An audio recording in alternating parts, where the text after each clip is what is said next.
SIR के मुद्दे पर आ गई एक सबसे बड़ी और चौंकाने वाली रिपोर्ट। विपक्षी पार्टियों की धड़कनें बढ़ी, एक एक मतदाताओं की खंगाली जाएगी कुंडली, डबल वोट वालों की आईडी ब्लॉक, जारी होगा नया वोटर कार्ड, फर्जी वोटर पर गिरेगी गाज, अवैध वोटरों की धड़कनें बढ़ी।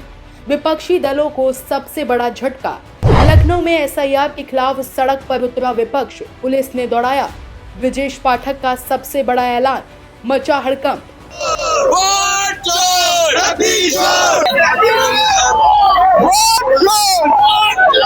दोस्तों नमस्कार, आज हम आपको एसआईआर के मुद्दे पर एक सबसे बड़ी और चौंकाने वाली रिपोर्ट दिखाने जा रहे हैं कि आखिर क्यों पूरे देश में एसआईआर के खिलाफ महाभारत जैसी स्थिति उत्पन्न हो रही है। देश की सियासत में इन दिनों ये शब्द सबसे ज्यादा सुर्खियों में है, एसआईआर यानी सिस्टमैटिक आइडेंटिफिकेशन एंड रिवीजन। जबकि ये प्रक्रिया चुनाव आयोग की है, न सरकार की, न भाजपा की, न कांग्रेस की। लेकिन इसके नाम पर आज देश भर में जो आरोप प्रत्यारोप, प्रदर्शन, धरना, घेराव और बयानबाजी हो रही है, उसने 2024 के बाद की भारतीय राजनीति को एक नए मोड़ पर ला खड़ा किया है। आज की इस इनसाइड स्टोरी में सवाल बस इतना है कि एसआईआर से किसका फायदा, किसको नुकसान, और विपक्ष इस प्रक्रिया से इतना डरा हुआ क्यों दिख रहा है। और इससे भी बड़ा सवाल, क्या एसआईआर से वोट काटे जाते हैं या फिर वोट की सफाई से राजनीति की गंदगी हटती है।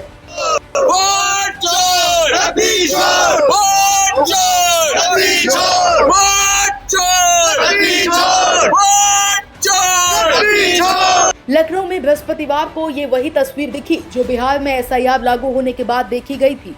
यूपी कांग्रेस युवा विंग चुनाव आयोग के घेराव के लिए निकली, पोस्टर हाथ में, नारे गूंजते हुए, वोट चोर गद्दी छोड़ो। चुनाव आयोग आरएसएस की शाखा है, लेकिन यूपी कांग्रेस मुख्यालय से निकले ही थे कि पुलिस ने बैरिकेड लगाकर कार्रवाई शुरू कर दी।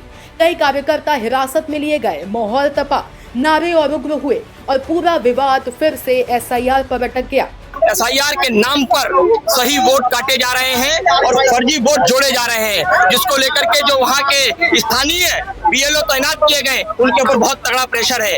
आपने सुना होगा कई सारे बीएलओ प्रेशर में आकर के स्वर्गवासी हो चुके, आत्महत्या कर ली उन्होंने। उसमें प्रशासन के लोगों पर भी बहुत बुरी तरीके से दबाव है। हम उस गोरख धंधा के खिलाफ, जनता के उस मत के खिलाफ जो जा रही है सरकार, उसके खिलाफ आज युवा कांग्रेस सड़कों पर उतरा है। हम पूरी ताकत के साथ, हमें नहीं मालूम लड़ाई हम जीतेंगे कि हारेंगे, क्योंकि ये लड़ाई जीतने हारने की नहीं है, ये लड़ाई कांग्रेस और बीजेपी की नहीं है, ये लड़ाई भारतीय लोकतंत्र को बचाने की है, ये लड़ाई संविधान को कुचलने से बचाने की है। अगर आज ये लड़ाई किसी भी तरीके से यहाँ बंद होती है, ये लड़ाई आज किसी भी तरीके से बंद होती है, इसके परिणाम सबको भुगतने पड़ेंगे। और आप देख रहे हैं आज जो लोग सड़क पर रोकने का प्रयास कर रहे हैं, इनको खुद को नहीं मालूम है कल को ये बूथ पर वोट डालने के लिए जाएंगे, इनका वोट वहाँ होगा कि नहीं होगा, तब इनको ये समझ में आएगा कि हम किनको रोकने का प्रयास कर रहे थे। अब यूपी की राजनीति में असली मोड़ तब आया जब डिप्टी सीएम ब्रजेश पाठक विपक्ष को सीधा संदेश देते हुए जा धमके। कहा एसआईआर लागू होते ही घुसपैठियों में भगदड़ मची है, विपक्ष अपनी हार देख चुका है, इसलिए अनाप शनाप आरोप लगा रहा है। यूपी 2017 की तरह फिर प्रचंड बहुमत लाएगा। डिप्टी सीएम ब्रजेश पाठक का ये बयान राजनीति में और आग लगाने वाला था और सवाल खड़ा हुआ कि एक तकनीकी प्रक्रिया पर इतना हंगामा क्यों। अब असली इनसाइड स्टोरी यहीं से शुरू होती है। आखिर एसआईआर है क्या? जानकारी की माने तो चुनाव आयोग की ये प्रक्रिया 2003 से चली आ रही है, जिसमें हर राज्य में मतदाता सूची की शुद्धता की जांच होती है। इसमें सिर्फ इतना देखा जाता है कि वोटर जीवित है या नहीं, पता बदला या नहीं, 2 जगह वोट तो नहीं, और वो खुद अपना नाम अपडेट कर रहा है या नहीं। इस प्रक्रिया में ना तो धर्म पूछा जाता है, ना जाति, ना पार्टी। फिर सवाल ये उठता है कि विरोध क्यों? बिहार में एसआईआर लागू हुई और आज तक चुनाव आयोग एक भी ऐसा केस नहीं दिखा पाया जिसमें किसी ने कहा हो कि मेरा वोट जानबूझकर काटा गया। न कोई बड़ा घोटाला निकला, न चुनाव रद्द हुआ, न किसी समुदाय का वोट ब्लॉक हटाया गया। फिर भी विपक्ष कांग्रेस, आरजेडी, सपा, टीएमसी लगातार आरोप लगा रही है कि एसआईआर भाजपा का चुनावी हथियार है। तो क्या एसआईआर से भाजपा को फायदा होता है या विपक्ष को नुकसान? आंकड़ों की माने तो एसआईआर उन वोटों को हटाती है जो सालों से निष्क्रिय पड़े हैं, मृतक, डुप्लीकेट, माइग्रेटेड। विपक्ष का आरोप है कि ये वोट उनका कोई वोट है, मुस्लिम, दलित, गरीब, प्रवासी, मजदूर, और अगर ये साफ किए गए तो उन्हें नुकसान होगा। लेकिन एसआईआर फॉर्म में ऐसे किसी भी कॉलम का अस्तित्व ही नहीं है जिससे किसी धर्म या जाति का वोट निशाना बनाया जा सके। तो फिर ये डर क्यों? वजह है बिहार चुनाव का ताजा डेटा, जहां कई सीटों पर भाजपा की जीत का मार्जिन बढ़ा दिखा। विपक्ष ने इसे एसआईआर का इफेक्ट बताकर आरोपों की बाढ़ ला दी, जबकि कोई भी आधिकारिक प्रमाण नहीं मिला कि एसआईआर से वोट कटे या बदले। हकीकत यह है कि एसआईआर से सबसे ज्यादा नुकसान उन्हीं को होता है जिनका फर्जी वोट, दोहरा नाम या निष्क्रिय वोट बैंक पर भरोसा था, और सबसे ज्यादा फायदा उस राजनीतिक दल को जो ग्राउंड पर जीवंत, एक्टिव और पुख्ता वोटर्स पर टिके रहते हैं। विपक्ष इस बात से ज्यादा डरा है कि एसआईआर के बाद वोटर लिस्ट में साइलेंट कंसोलिडेशन हो सकता है, और असली नुकसान उन पार्टियों को हो सकता है जिनकी चुनावी रणनीति नाराजगी प्लस जुटान पर टिकी है। लेकिन सच ये भी है कि एसआईआर को रोककर सबसे बड़ा फायदा किसका होता? उन लोगों का जो फर्जी पहचान, अवैध दस्तावेज या दोहरी मतदाता सूची पर निर्भर थे।